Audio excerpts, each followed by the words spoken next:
Sampai di sini ada yang mau duduk silakan, yang mau berdiri silakan. Kehendak bebas diberikan untuk Bapak Ibu. Coba toleh kiri kanan dulu. Hari ini kita bersyukur kepada Tuhan. Kapanpun bahkan sampai kapanpun kita akan merayakan Tuhan dan kita akan berkata segala puji syukur hanya bagi-Mu Tuhan. Sebab Engkau yang layak. Sebab Engkau yang layak. Haleluya.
lalu saya ada di tengah-tengah kuburan kembang kuning.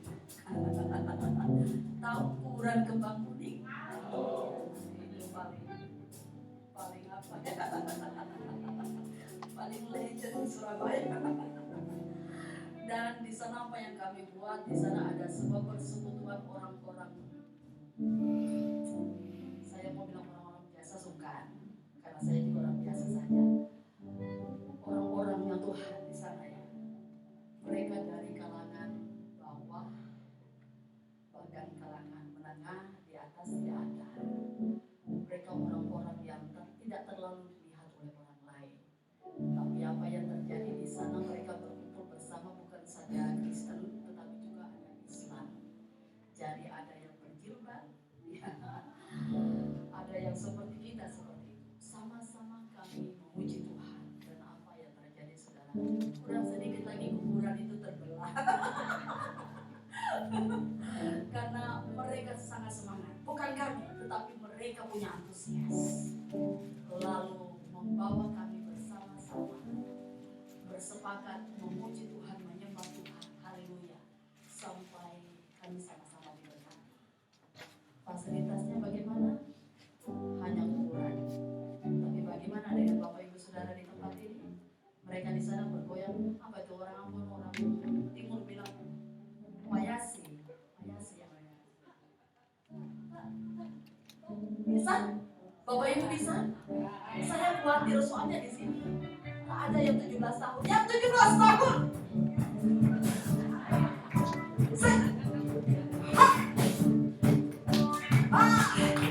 Yang 60 tahun. Mana? Nggak berani. Yang 70 tahun. Bisa. Tapi semangatnya 17 tahun. Bisa kaki kanan. Kaki kanan di bagian belakang agak tarik ke belakang sedikit. Seperti ini. Tarik ke belakang sedikit. Saya percaya yang sampai ke sini udah mati asam urat semua sembuh.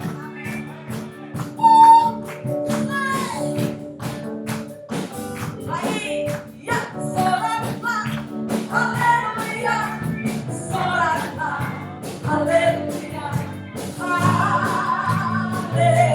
haleluya, oh, soraklah, haleluya, soraklah, haleluya, haleluya. Masih malu-malu, sampai saya pun ikut malu. Soraklah, bisa? Kaki kanannya mana? Tarik ke belakang. Sudah? Ya, soraklah, haleluya, oh soraklah, haleluya, haleluya,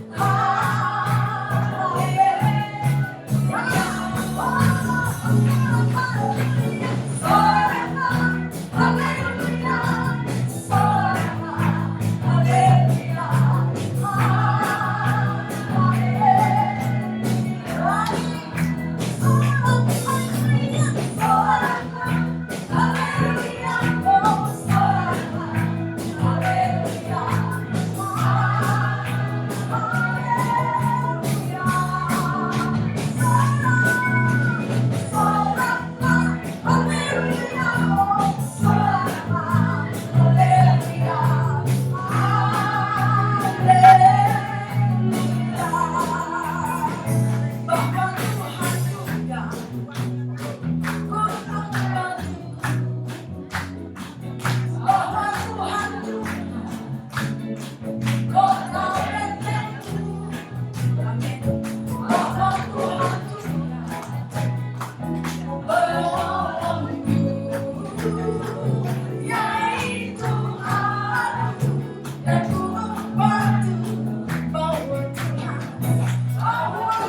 berhasil jadi kesel. Haleluya.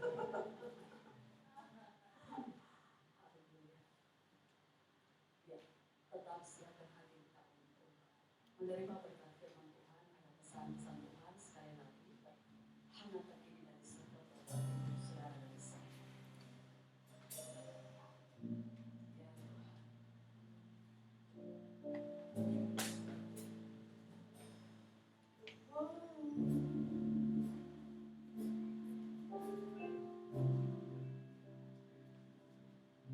Haleluya.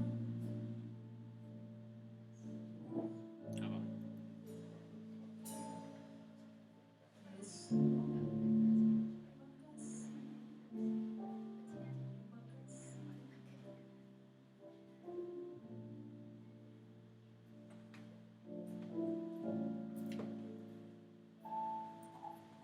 Yesus Tuhan yang mulia, nama-Mu ya hati kami sujud Allah Bapa dan Anak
nama Sang Bapa, Sang Anak, dan Sang Roh Kudus.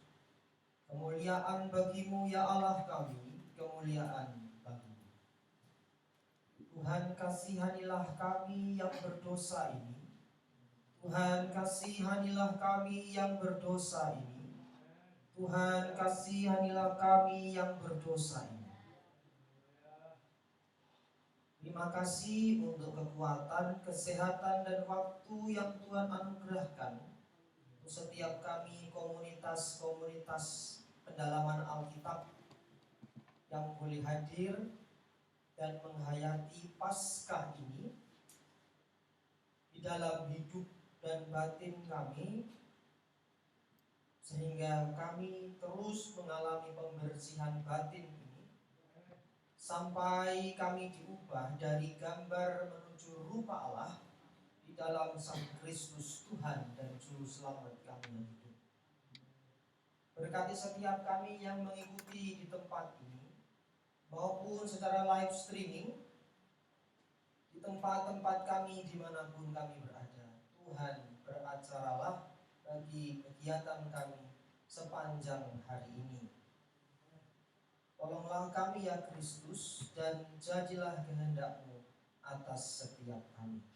Kemuliaan bagimu ya Allah Tritunggal, Sang Bapa, Sang Anak, dan Sang Roh Kudus, sekarang dan selalu, serta sepanjang segala abad. Amin. Shalom Bapak Ibu.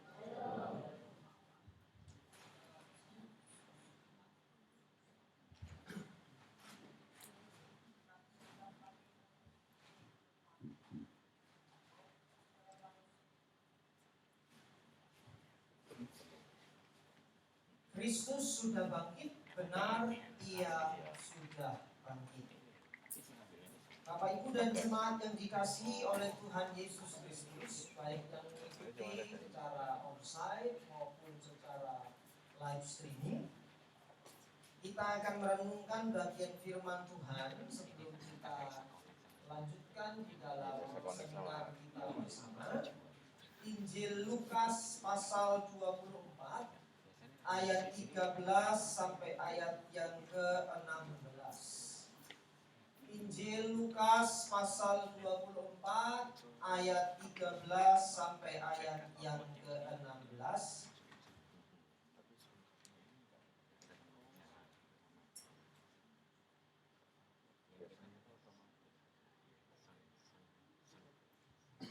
Injil menurut Lukas pasal yang ke-24 ayat 13 sampai ayat yang ke-16. Kita akan membacanya secara berbalasan.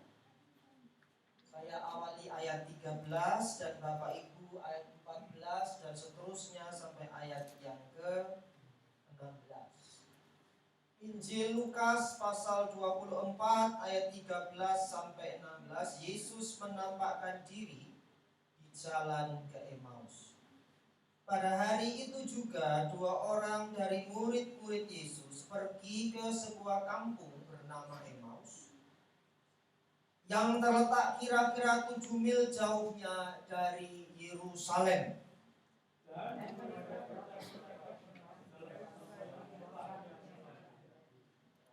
Ketika mereka sedang bercakap-cakap dan bertukar pikiran, datanglah Yesus sendiri mendekati mereka lalu berjalan bersama-sama dengan mereka. Tetapi ada sesuatu yang menghalangi mata mereka, sehingga mereka tidak dapat memandangnya. Amin. Kemuliaan bagimu ya Allah kami, kemuliaan bagimu.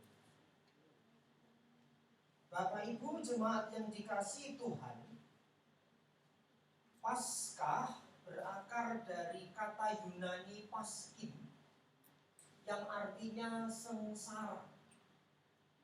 Sehingga ketika membicarakan Paskah, kita membicarakan yang namanya penderitaan dan sengsara Kristus. Dan tema renungan kita pagi ini, Bapak Ibu, sebelum masuk dalam seminar adalah Paskah itu membuka seluruh bumi, namun juga menghibur. Saya sudah siapkan slide PPT yang Bapak bisa ikuti di LCD projector mengenai pasca membuka selubung dan menghibur. Nah, pasca ini Bapak Ibu ialah puncak perayaan iman Kristen, di mana manusia yang percaya kepadanya boleh disatukan melalui kematian dan kebangkitan. Maka di sini Bapak Ibu dan saya dapat menghayati bahwa iman Kristen itu adalah agama sakramental. Apakah yang dimaksud dengan agama sakramental? Karena iman Kristen tidak sekedar percaya Yesus lalu masuk surga. Tetapi iman Kristen berbicara selamat. Dan sumber keselamatan itu adalah Yesus Kristus itu sendiri. Nah, inilah yang membedakan iman Kristen yang disebut agama sakramental, yaitu firman yang menjadi daging. Apa yang dimaksud dengan firman yang menjadi daging? Tidak hanya sekedar firman yang menjadi manusia, tetapi firman yang menjadi daging. Artinya bahwa firman yang menjadi manusia itu mengambil seluruh keberadaan kedagingan manusia bersama dengan seluruh dosa dan kelemahannya. Itulah yang dimaksud firman yang menjadi daging. Sehingga setiap orang yang bersatu dengan daging kebangkitan Kristus, dia memiliki tubuh yang itulah yang namanya selamat. Bukan sekadar surga. Kalau iman Kristen bicara cuma masuk surga, bedanya apa dengan yang lain? Itulah sebabnya iman Kristen disebut agama sakramental. Penyatuan antara kematian dan kebangkitan Kristus. Nah, Bapak Ibu Saudara yang dikasihi oleh Tuhan Yesus Kristus, Paskah ini yang kita hayati dan rayakan sebagai puncak dari peribadahan atau liturgi iman Kristen itu memiliki pokok penting yang tidak hanya berbicara mengenai perayaan semata, namun pembersihan batin. Maka di teks yang tadi Bapak Ibu lihat ada dua, siapa? Dua tadi yang jalan tadi bersama di Emmaus? Dua murid. Murid yang pertama namanya Kleopas. Murid yang kedua namanya siapa? Murid yang pertama, kan ada dua murid tuh Bapak Ibu. Murid yang pertama namanya Cleo. Murid yang kedua siapa nama murid yang kedua? Lukas sendiri. Jadi kan selama ini Bapak Ibu kalau belajar teks itu tanpa sejarah gereja akan buta. Maka sering Alkitab ditafsirkan seenaknya karena membaca teks tanpa sejarah gereja. Tetapi kan di teks itu nggak ditulis, memang nggak ditulis. Karena apa? Dia tokoh yang menjelaskan pengalaman dirinya ketika melihat Yesus Kristus. Dia tidak paham kalau itu Yesus. Jadi dua murid yang berjalan ini, yang pertama namanya Kleopas, yang kedua namanya Lukas itu sendiri. Sedang berjalan, tiba-tiba di tengah jalan Kristus muncul tanpa mereka pahami. Ya, seringkali gitu ya.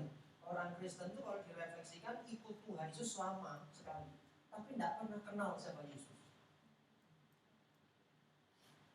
ikut Kristus itu lama, bahkan melayani, tapi tidak pernah kenal siapa Yesus. Kenapa? Alasannya ada di ayat yang keberapa tadi Bapak Ibu? 16 ya. Coba dibaca lagi ayat 16. Dari Lukas 24 ayat yang ke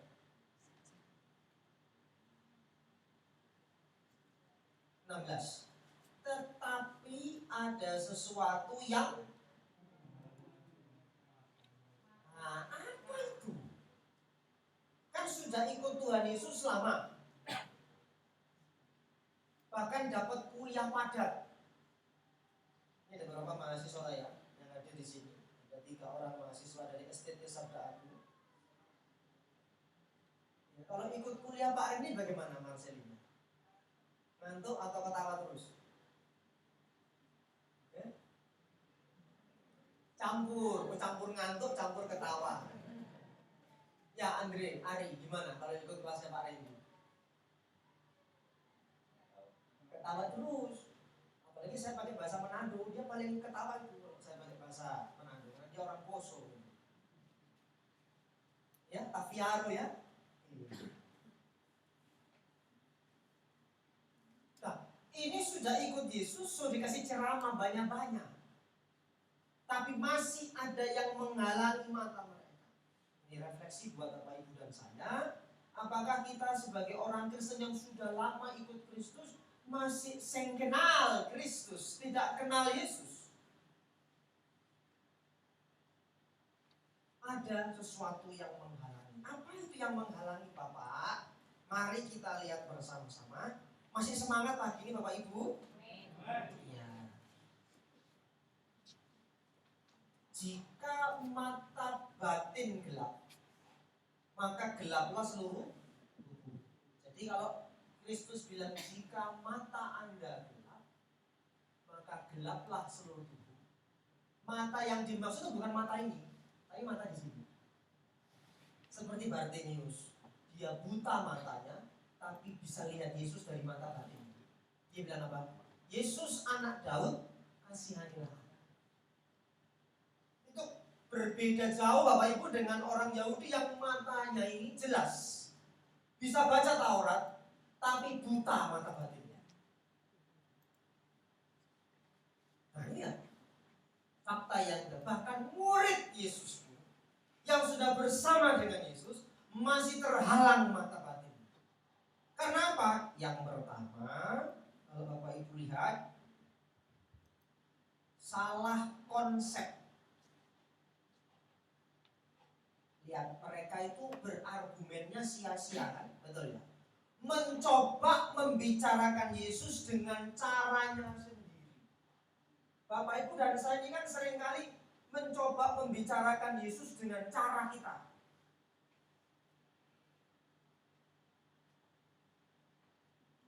Di seminar kita bicara banyak cara-cara atau yang saya sebut delusi rohani yang kita pikirkan untuk menjelaskan Yesus. Oh, Yesus yang saya kenal itu begini loh. Yesus yang saya kenal itu begini loh. Dengan caranya sendiri, ya kan, coba lihat di slide itu.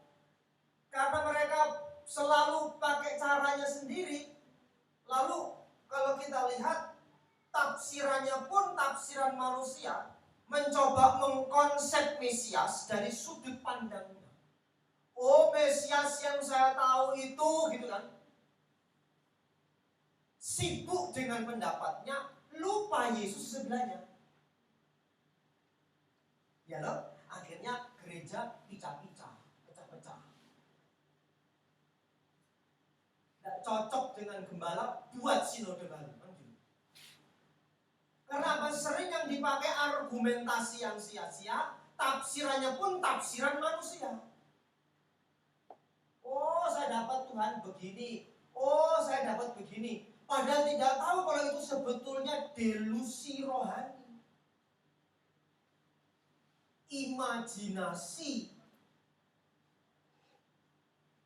Mencoba mengkonsepkan. Akhirnya lihat Bapak Ibu, kalau salah mengkonsep Yesus Kristus dengan caranya sendiri, akibatnya apa? Baca yang terakhir itu. Mukanya muram. Betul toh? Pecah-pecah toh gereja toh? Ribut terus toh? Mukanya muram kenapa? Suka tafsirannya sendiri. Yesus bicara muram. Adakah engkau orang asing di sini? Begitu. Jadi, so jelas ya. Kenapa kok seringkali orang Kristen bertengkar? Malu Bapak Ibu kita kalau bertengkar.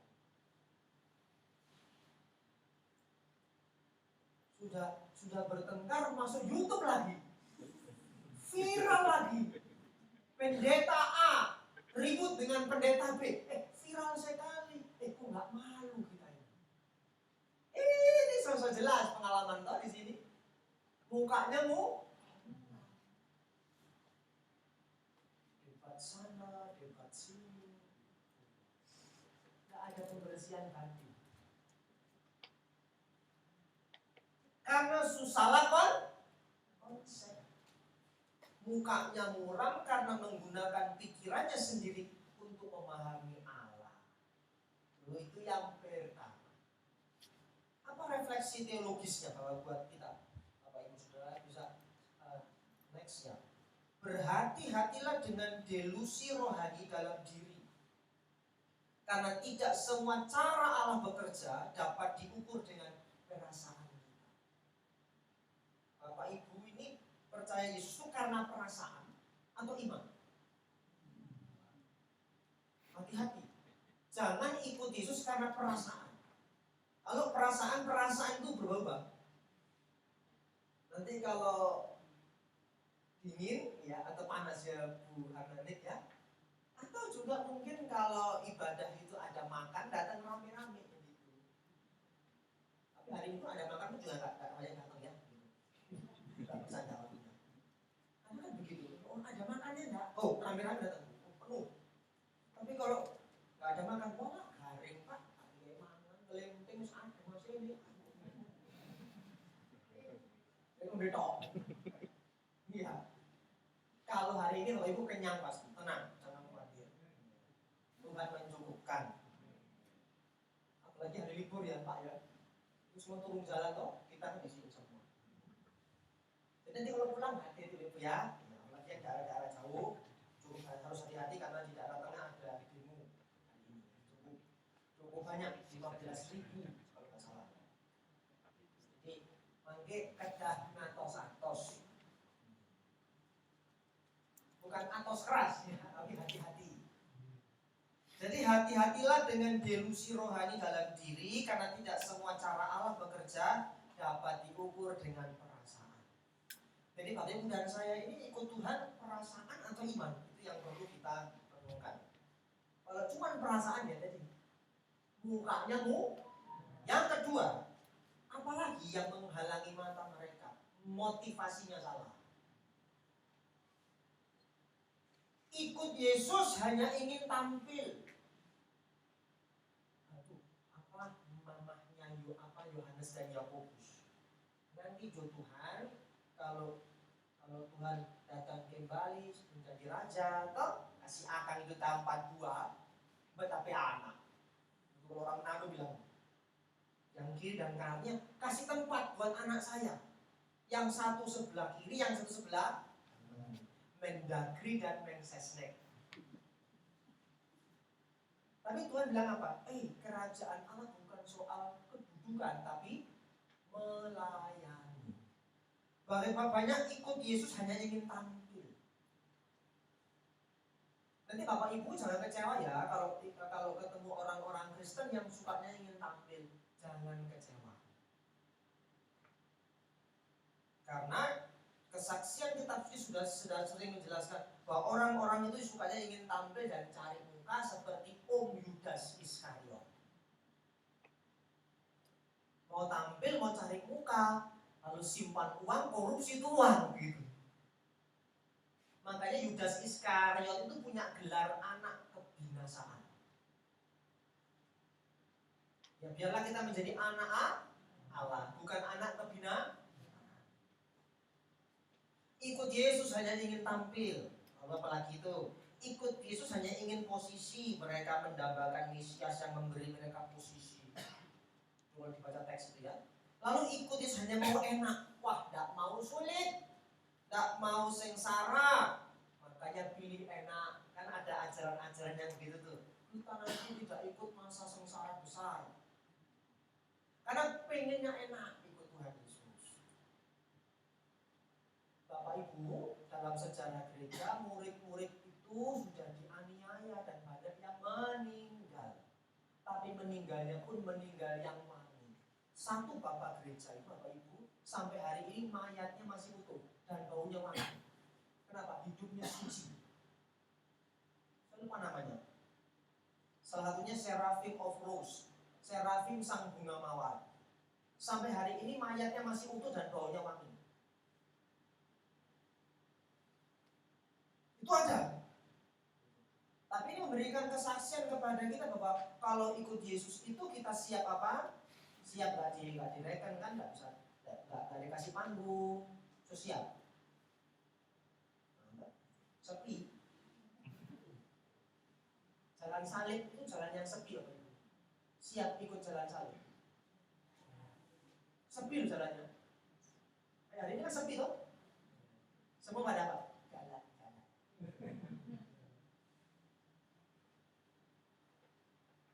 Terima kasih Bu Kristin hari ini sudah bisa sama-sama kita.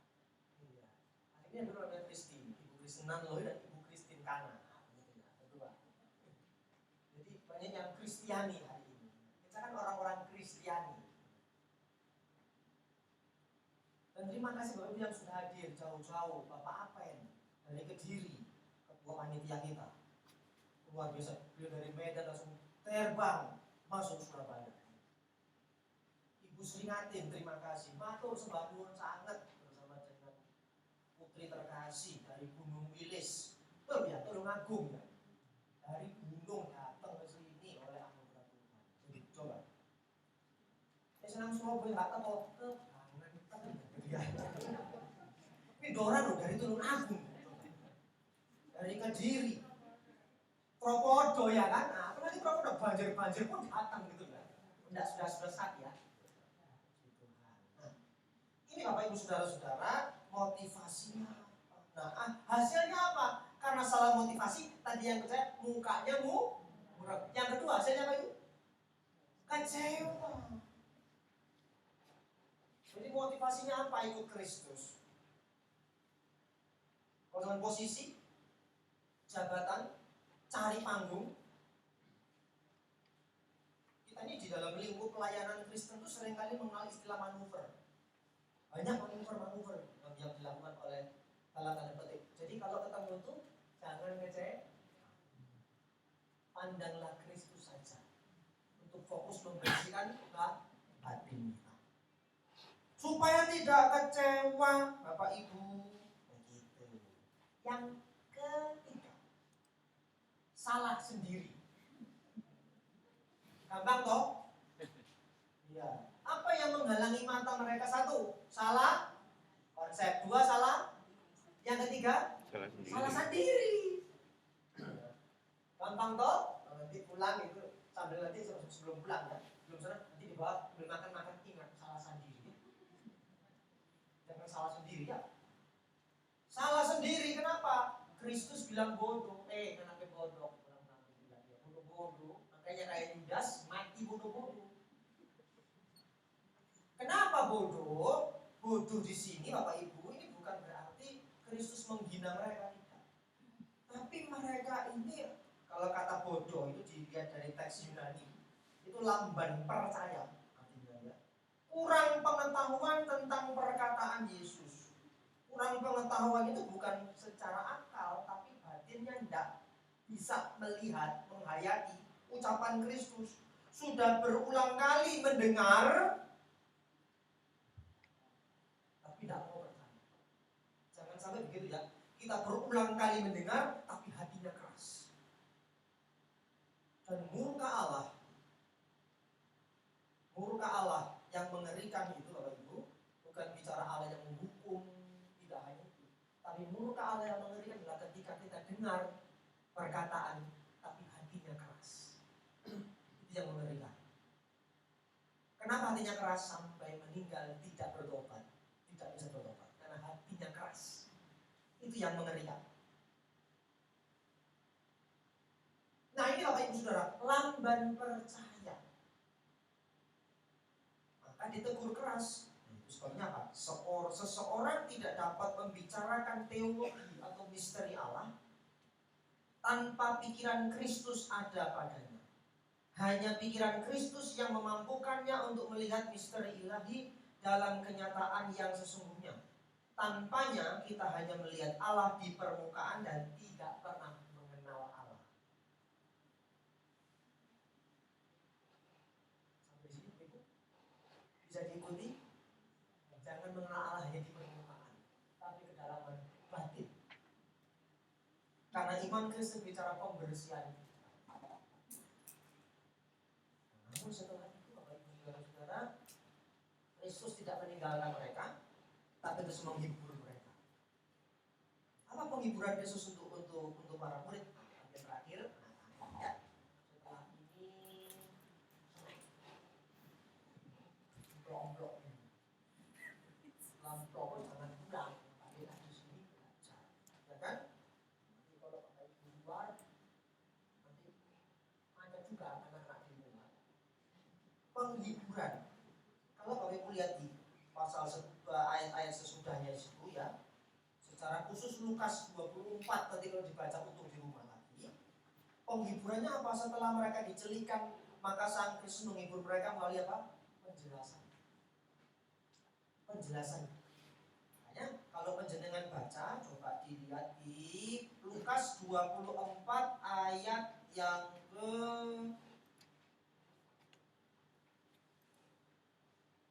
44. Ia berkata kepada mereka, ya Lukas 24 ayat 44, ia berkata kepada mereka, inilah perkataanku yang telah kukatakan kepadamu ketika aku masih bersama-sama dengan kamu, yaitu bahwa harus digenapi semua yang tertulis tentang aku dalam kitab apa?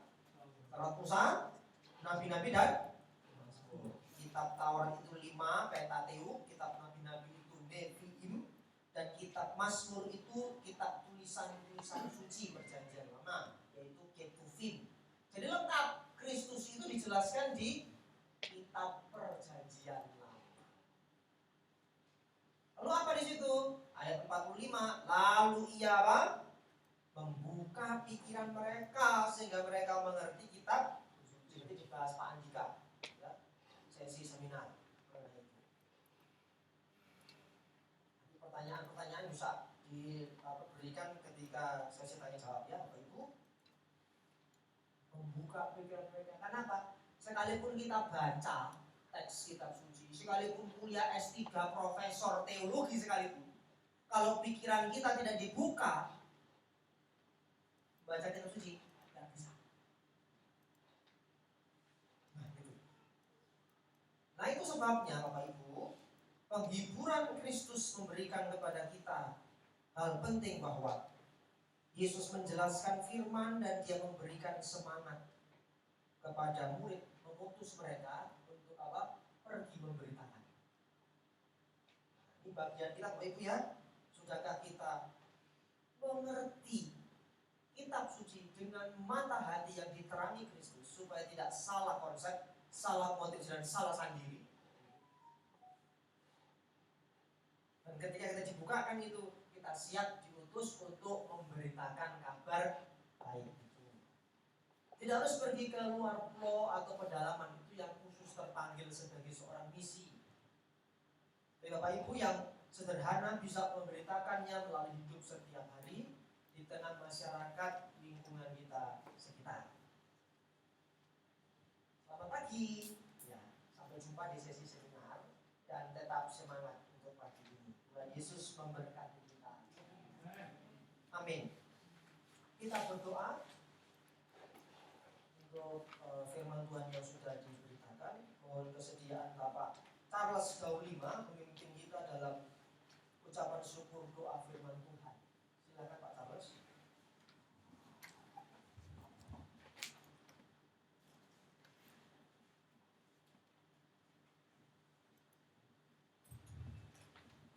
Mari kita berdoa. Maha besar Engkau Bapa yang baik. Segala kasih karunia dan anugerah Sehingga kami pagi ini Tuhan benar-benar merasakan lawatan-Mu lewat firman Tuhan yang telah disampaikan oleh hamba-Mu. Biarlah kami boleh menjadi pribadi-pribadi yang senantiasa tidak berkeras hati, namun membuka hati bagi setiap firman yang Kau berikan, yang Kau tabur bagi setiap kami Tuhan. Sehingga apapun yang kami lakukan Tuhan, boleh berdampak bagi sesama. Sehingga apapun yang kami lakukan, boleh senantiasa memuliakan Engkau ya Tuhan. Karena itulah kami Tuhan, yang senantiasa Engkau utus kemanapun Engkau kehendaki. Kami percaya firman yang telah ditabur Tuhan, teruskan menjadikan kami pribadi-pribadi yang lebih baik lagi. Dalam nama Tuhan Yesus kami berdoa. Amin.